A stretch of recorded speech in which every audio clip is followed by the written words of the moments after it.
student, welcome in Aradhya classes. Today we learn standard 9 science chapter number 5, the fundamental unit of life.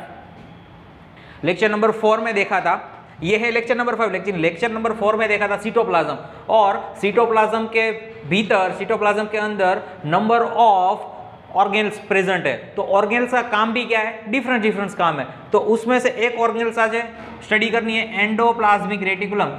उससे पहले organelles के बारे में कुछ पता कर लेते हैं। तो एवरी सेल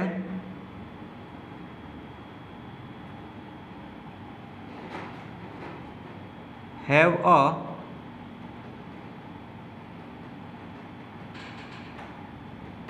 membrane which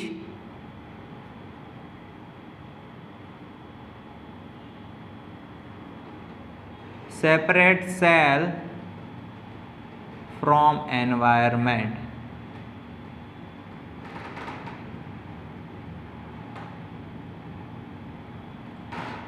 हर एक सेल के पास एक मेम्ब्रेन है, और वो मेम्ब्रेन क्या करती है, वो मेम्ब्रेन सेल को एनवायरनमेंट में से अलग करती है। उससे बात करते हैं मल्टी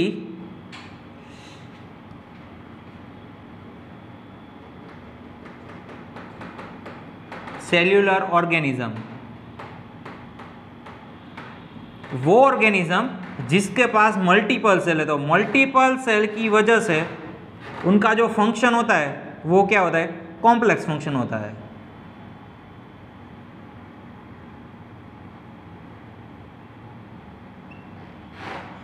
और उनका जो स्ट्रक्चर होता है वो भी क्या होता है, कॉम्प्लेक्स स्ट्रक्चर। और कॉम्प्लेक्स फंक्शन की वजह से there are number of chemical activity present.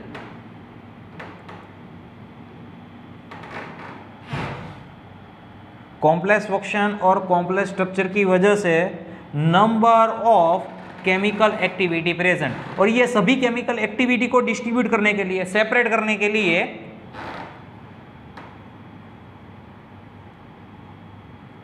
सीटोप्लाज्म में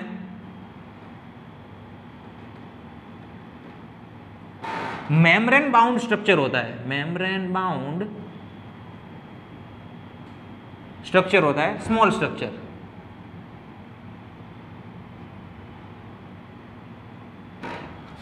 ध्यान से समझो, मल्टी सेल्यूलर ऑर्गेनिज्म में उनका जो फंक्शन है, तो वो फंक्शन क्या है, कॉम्प्लेक्स फंक्शन है। और उनका जो स्ट्रक्चर है वो स्ट्रक्चर भी क्या है, कॉम्प्लेक्स स्ट्रक्चर है।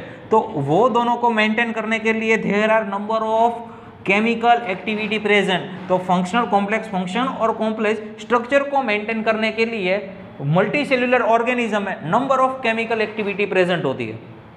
Number of chemical activity present होती है, मतलब कि एक आप किसी भी एक चीज को, एक चीज पर नंबर ऑफ एक्टिविटी अप्लाई करो तो वो चीज नंबर ऑफ एक्टिविटी नहीं कर सकती है। लेकिन ये एक्टिविटी को आप डिफरेंट ऑर्गेनल्स को डिस्ट्रीब्यूट करोगे तो ये सभी एक्टिविटी पॉसिबल होगी।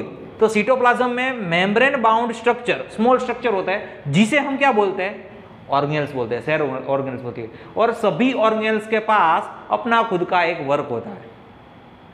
Different organelles having different work. Small in structure, these called as organelles. कुछ एग्जांपल की बात करें तो एंडोप्लाज्मिक रेटिकुलम, दूसरा एग्जाम्पल है ribosomes which is also present in cytoplasm of cell. Third one is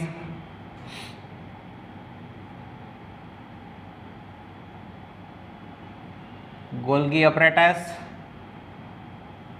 plastid,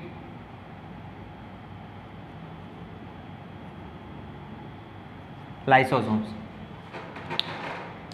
These all are membrane structure. These all are having membrane structure, small structure, and these all are present in cytoplasm. All are present in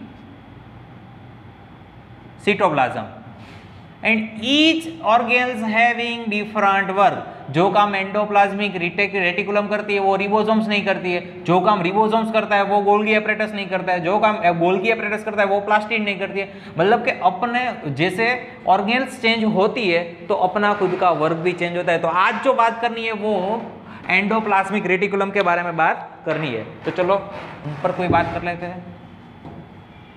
there are 2 type of endoplasmic reticulum. The first one is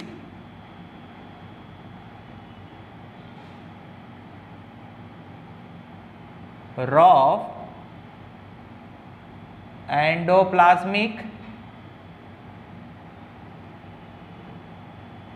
reticulum and another is smooth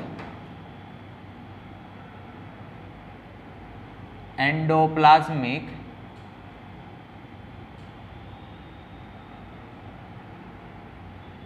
reticulum. ये 2 part होता है, इसे बोलते हैं RER, इसे बोलते हैं SER, इसे बोलते हैं ER। तो ER का जो स्ट्रक्चर होता है वो ट्यूब लाइक स्ट्रक्चर होता है, शीट, ट्यूब शीट, मतलब उस हिसाब से जैसे सीट को एज अ ट्यूबलियस फॉर्म में TUBULES वेसिकल्स, also वेसिकल्स, मतलब के वेसिकल्स का मतलब क्या होता है, बैग लाइक स्ट्रक्चर, जो बैग कैरी बैग आती है ना उसी हिसाब से, मतलब कि ये स्ट्रक्चर होता है तो वो स्ट्रक्चर को बोलते हैं tube sheet like structure, tubules, vesicles, bag like structure. तो स्ट्रक्चर में से आप कुछ भी लिख सकते हो, tube like structure, sheet like structure और tubular sheet type, tubules, vesicles. Vesicles का मतलब क्या होता है, बैग लाइक स्ट्रक्चर, मतलब कि वो कुछ कैरी कर सकती है। चलो उनका स्ट्रक्चर शेप के बारे में तो आपने देख लिया। जो रफ एंडोप्लाज्मिक है ना, तो उनकी सरफेस पे ऐसो रिबोसोम्स प्रेजेंट है। क्या प्रेजेंट है, रिबोसोम्स। तो हम लिख सकते हैं रफ एंडोप्लाज्मिक में रिबोसोम्स प्रेजेंट, और जो स्मूथ एंडोप्लाज्मिक है रेटिकुलम उसमें रिबोसोम्स नहीं है। उनका स्ट्रक्चर कुछ ऐसा होता है। और एक बात बोलो, जो एंडोप्लाज्मिक रेटिकुलम है ना वो हमारे न्यूक्लियस से जुड़ी हुई है। जो न्यूक्लियस है, न्यूक्लियस से अटैच हुई है। आप अपनी बुक में फिगर दी हुई है, तो जो न्यूक्लियस है, तो न्यूक्लियस के बिल्कुल पास वाला जो हिस्सा है वो है हमारा एंडोप्लाज्मिक रेटिकुलम, न्यूक्लियस के साथ जुड़ी हुई है। तो ये स्ट्रक्चर है, ये क्या है, smooth endoplasmic reticulum. Rough endoplasmic reticulum में सरफेस पे रिबोसोम्स है, तो रिबोसोम्स प्रोटीन मैन्युफैक्चर का काम करते हैं। PROTIENE, सॉरी,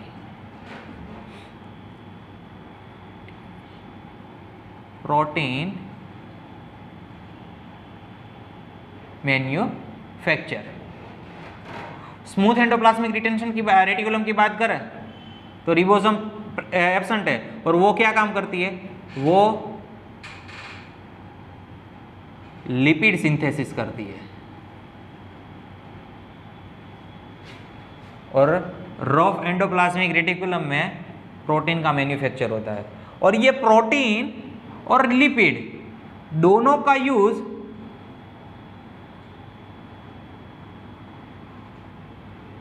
सेल मेम्ब्रेन को बनाने के लिए एज वेल एज सेल का सेल फंक्शन में उनका यूज होता है। तो ये दोनों पार्ट हो गया, RER और SER। और एक बात बताऊँ तो कभी कभार क्या होता है कि हमने कुछ पॉइजन लाइक खा लिया, बराबर है। कोई ऐसा सब्सटेंस के जो हमारे लिए सुटेबल नहीं है, वो सब्सटेंस ने हमने अपने बॉडी में एंटर कर दिया, तो वो सब्सटेंस को क्या करना पड़ेगा, डिटॉक्सिफाई करना पड़ेगा। तो ER also play important role to detoxify. Detoxifying